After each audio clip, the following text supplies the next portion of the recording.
"Ethan, adjust your tie," I whispered to myself, smoothing down the front of my $90 jacket. The crystal chandeliers of the Vance Grand Ballroom cast a blinding glare across the polished marble floor. I adjusted my cuffs, taking a deep breath to steady the nervousness in my chest. 3 years. 3 long years of 90-hour work weeks, instant noodles, and sacrificing sleep. I had put every ounce of my energy into building my software company from scratch, all so I could finally give Chloe the life she always dreamed of. Today was supposed to be the day I stepped into her world. "Ethan?" I turned around, my eyes lighting up as Chloe stepped out from the VIP lounge. She looked stunning in a flowing emerald silk gown, her blonde hair pinned back with diamond clips. "Chloe," I said, stepping forward with a smile. "You look incredible." She didn't return the smile. Instead, her eyes darted nervously around the room, scanning the wealthy guests sipping champagne in tailored tuxedos. She grabbed my elbow and pulled me into a secluded shadow near a marble pillar. "What are you wearing, Ethan?" she hissed under her breath. I looked down at my dark blue suit. "It's my best suit, Chloe. I bought it last week." "It looks cheap," she snapped, squeezing her eyes shut in frustration. "Look around you. This is the Vance Holdings annual gala. The CEO of every major firm on the East Coast is in this room. My mother spent weeks convincing the organizers to put us on the guest list, and you show up looking like a waiter." The words cut deep, but I swallowed the sting. "Chloe, I'm here because you invited me. You said you wanted me to meet your family tonight. You said it was time." "That was before I realized how out of place you would look," she whispered, her voice tight with irritation. "Do you have any idea how hard I've worked to fix my family's social standing? My father lost his business last year. If people see me with someone who looks like this, it ruins everything." "Like this?" I echoed, the word tasting bitter on my tongue. "Chloe, I built a business from zero. We're about to announce." "I don't care about your little app, Ethan," she cut in, her voice cold. "A small coding business isn't going to buy a house in the hills. It isn't going to get us into the country club. Just stay here. Don't speak to anyone." Before I could answer, heavy footsteps echoed behind us. A young man in a bespoke Tom Ford tuxedo sauntered over, a half-empty glass of scotch resting in his hand. Julian Vance, the heir to Vance Holdings and the man Chloe's parents had been trying to set her up with for months. "Chloe, darling," Julian drawled, his lips curling into a smug smirk. "Your parents are looking for you at the main table. Who's your friend here?" Julian's eyes dragged slowly down my suit, stopping at my worn leather shoes. A flicker of disgust flashed across his face. Chloe froze. Her posture went rigid, and the color completely drained from her face. She looked at Julian, then looked at me. For a split second, I saw hesitation in her eyes. I reached out, hoping she would take my hand, hoping she would tell him the truth. "Oh," Chloe said softly. She didn't take my hand. She took a step back, putting distance between us. "Is he your date?" Julian asked, raising an eyebrow. "I thought you had better taste." Chloe let out a sharp, mocking laugh that sounded entirely fake. "My date?" "Julian, don't be ridiculous." My heart hammered against my ribs. "Chloe." She didn't even turn her head to look at me. Her gaze stayed fixed on Julian, her smile hardening into something icy and unfamiliar. "He's just an uninvited guest looking for work," Chloe sneered, her voice carrying clearly over the soft string quartet music. "He kept pestering my father for an entry-level coding job, so I told him he could drop off a resume. I have no idea why he dressed up like this." The room seemed to spin. The chatter of the crowd, the clinking of glasses, the hum of the music, it all faded into a dull, roaring silence in my ears. "Is that right?" Julian chuckled, stepping between Chloe and me. He reached into his breast pocket, pulled out a crisp stack of $100 bills, and tossed them casually onto the floor at my feet. "Here's a tip, kid. The kitchen entrance is around the back. Grab yourself a real suit before you try begging in a ballroom." Chloe laughed along with him, wrapping her arm around Julian's offered elbow. "Come on, Julian. Let's go back to the VIP table. It's getting suffocating over here." "Good idea," Julian said, casting one last dismissive look over his shoulder. "Security will sweep out the trash soon anyway." They walked away, their laughter blending seamlessly with the ambient noise of the elite crowd. I stood completely frozen near the pillar, staring down at the money scattered across the marble floor. My chest felt hollow, torn open by the sheer brutality of her betrayal. 3 years of my life, my loyalty, and my love wiped out in 5 seconds for the approval of a man in an expensive tuxedo. I reached into my pocket and pulled out my phone. It vibrated in my palm. Sophia Reed, "Boss, the papers are finalized. The board approved the acquisition. You now own 51% of Vance Holdings. We're waiting for your signal." I stared at the screen for a long moment, then slowly looked up toward the VIP section where Chloe was raising a glass with Julian. "Signal approved," I typed back. "Let's begin." The cold night air hit my face as I pushed open the heavy glass doors leading to the deserted terrace. Below me, the city lights flickered like distant embers, but inside my chest, everything felt entirely burnt out. I gripped the cold stone railing, taking deep, shaky breaths to quell the sharp pain in my lungs. 3 years. I had given her 3 years of unyielding devotion, working until my eyes bled, only to be tossed aside like trash the second a shinier option appeared. My phone vibrated sharply in my hand, breaking through the numbness. "Sophia Reed, the final wire transfer just hit the escrow account, Ethan. The regulatory board signed off 5 minutes ago. You are officially the controlling shareholder of Vance Holdings. Marcus is downstairs waiting for you in the private lounge." I stared at the glowing screen, my thumb tracing the words. The power to destroy everything Chloe had just sold her soul for was sitting right in the palm of my hand. "Look at him, Julian. He actually looks like he's going to cry." The glass doors creaked open behind me. I didn't need to turn around to know who it was. The sharp click of Chloe's high heels and the heavy scent of Julian's expensive cologne drifted into the cool night air. "I thought I told you to take the back entrance, kid," Julian sneered, his steps echoing on the stone floor. "You're ruining the view out here." I slowly turned around, shoving my phone into my pocket. Chloe was standing beside him, her hand wrapped tightly around his arm, her eyes cold and distant. There wasn't a single trace of guilt on her face. "Why are you still here, Ethan?" Chloe asked, her voice dripping with annoyance. "You're making a scene just by standing around in that ridiculous suit. Do you have any self-respect left?" "A scene?" I asked, keeping my voice dangerously quiet. "I'm just standing on the balcony, Chloe.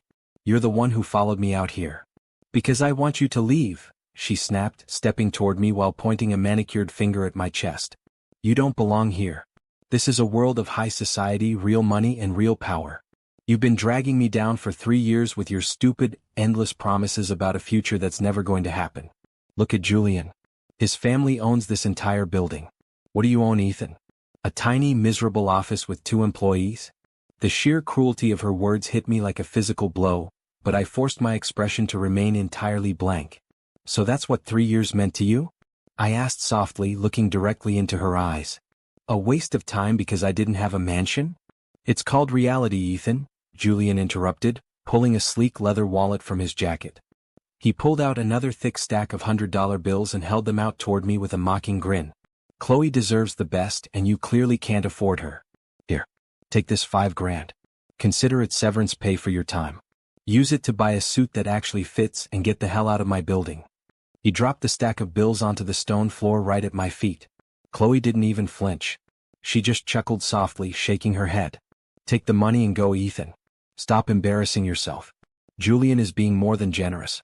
If you stay, security will throw you out onto the street and I won't stop them."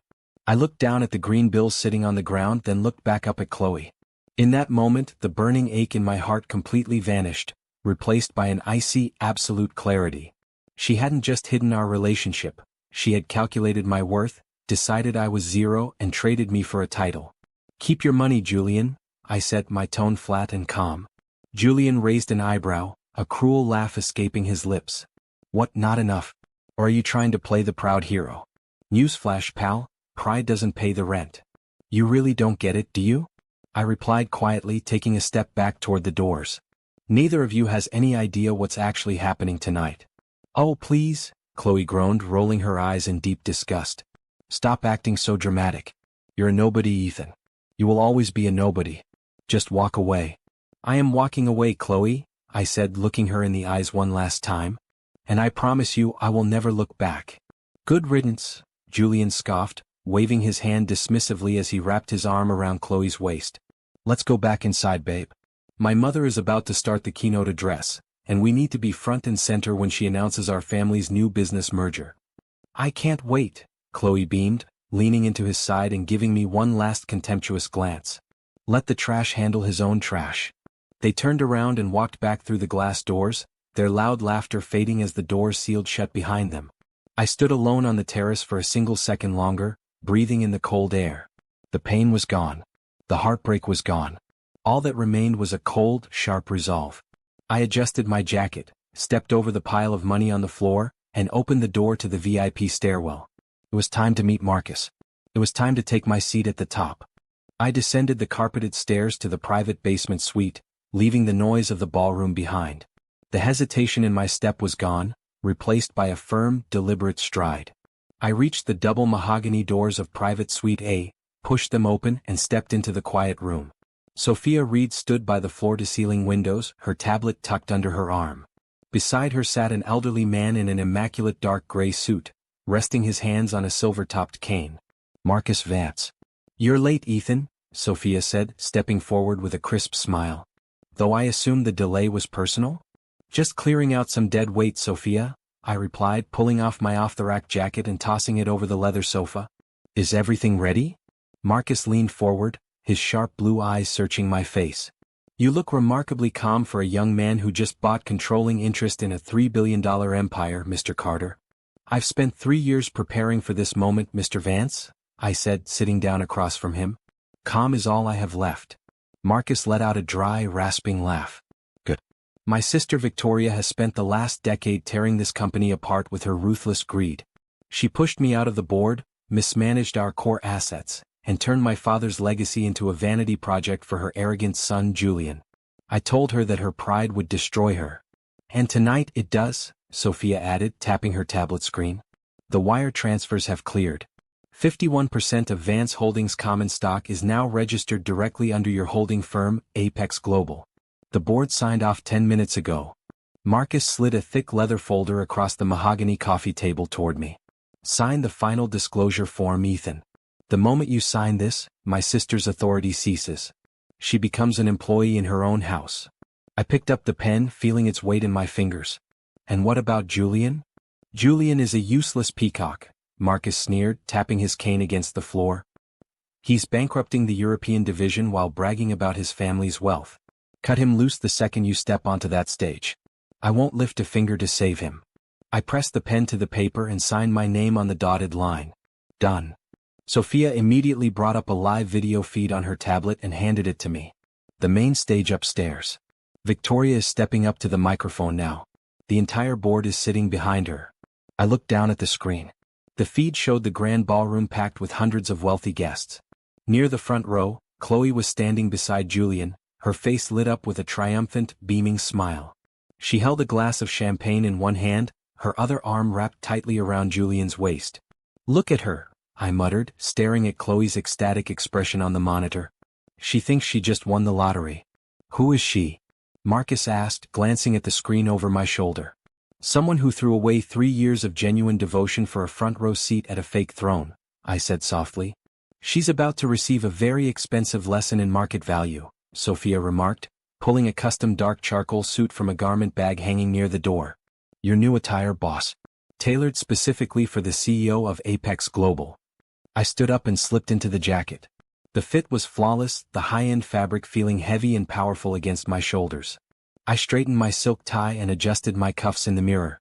The man looking back at me was no longer the quiet, desperate programmer who worked 80 hours a week just to earn a soft smile from an ungrateful woman.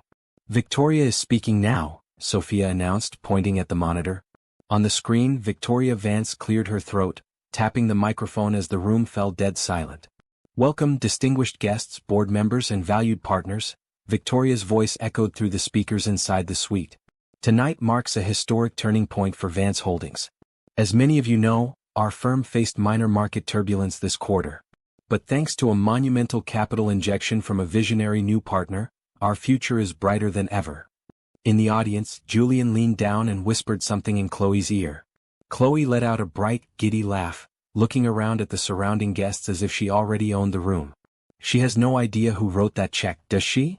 Marcus asked with a cold smirk. "None at all," I replied, turning away from the monitor and walking toward the suite's private exit. "She thinks I'm currently looking for a back door to beg the kitchen staff for a job." "It's time, Ethan," Sophia said, holding the door open for me. "The stage monitors are waiting for your cue." "Let's go," I said, stepping into the private elevator that led straight to the main ballroom balcony. "Let's introduce the new owner." And now, ladies and gentlemen, Victoria Vance's booming voice echoed through the high-end speakers of the grand ballroom, the moment we have all been eagerly waiting for. I stood silently at the top of the sweeping marble staircase, obscured by the shadow of the velvet curtains.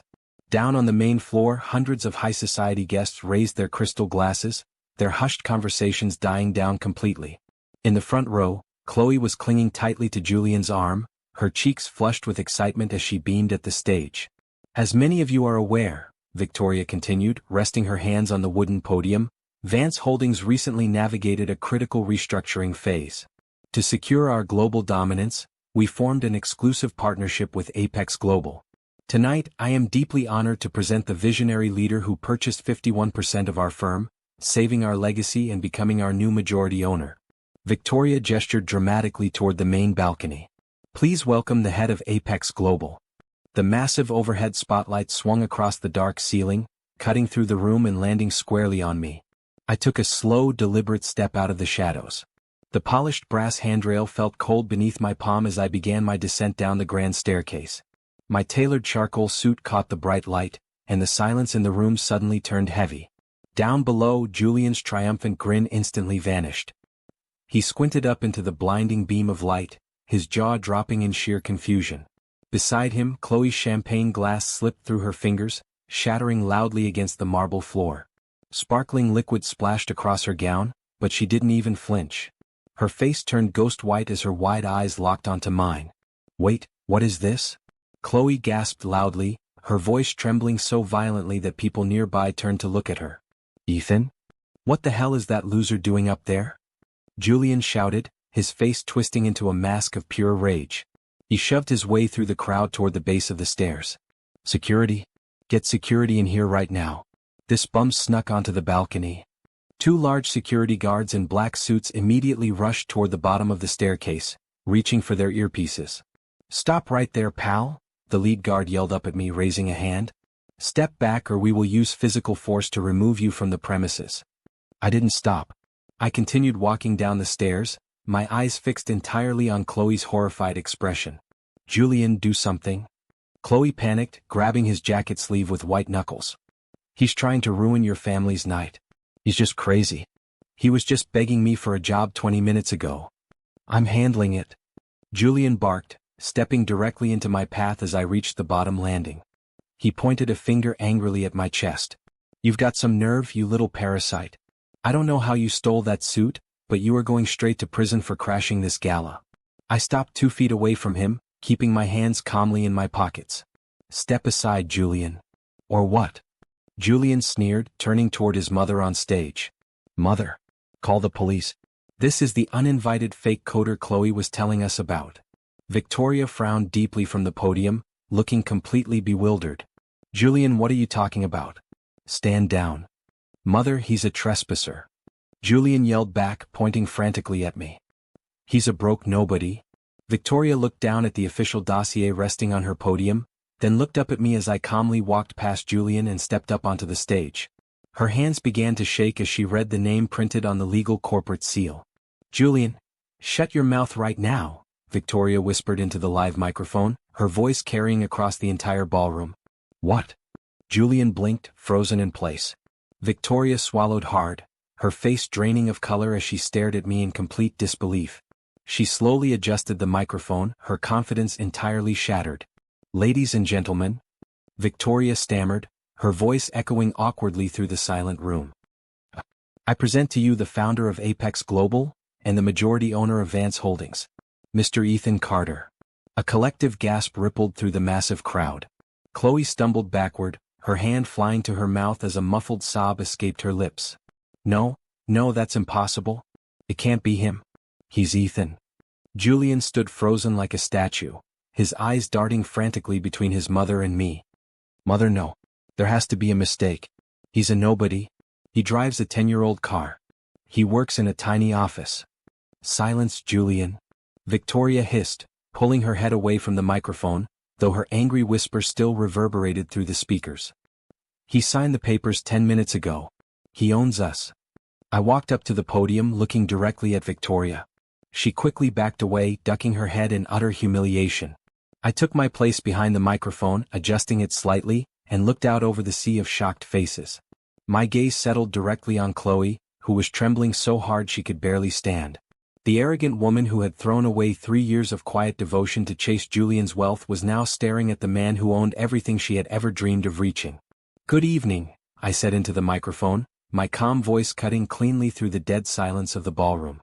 "I believe it's time we discuss the future of this company." Whispers erupted like wildfire across the ballroom floor. Guests moved closer to the stage, phones raised as the shock settled into absolute chaos.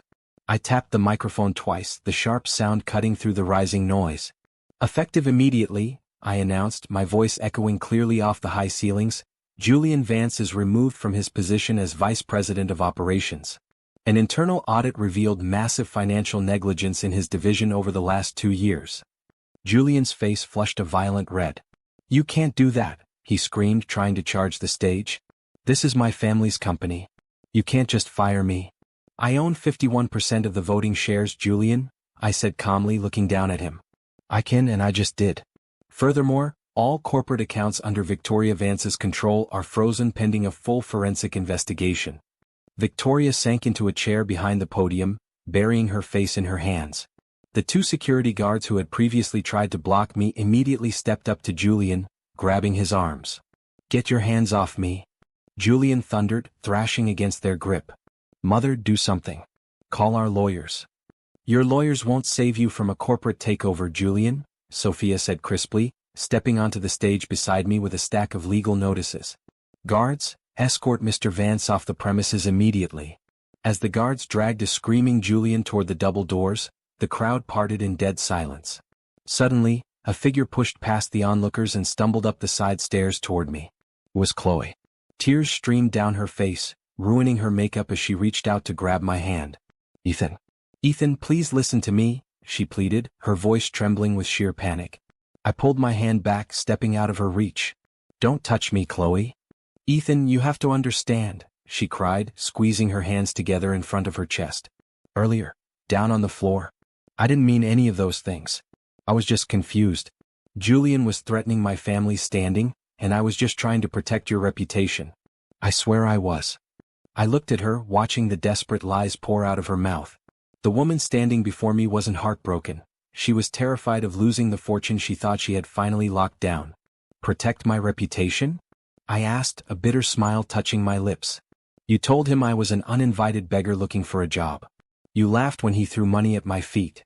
"I was acting," she sobbed, taking another frantic step forward.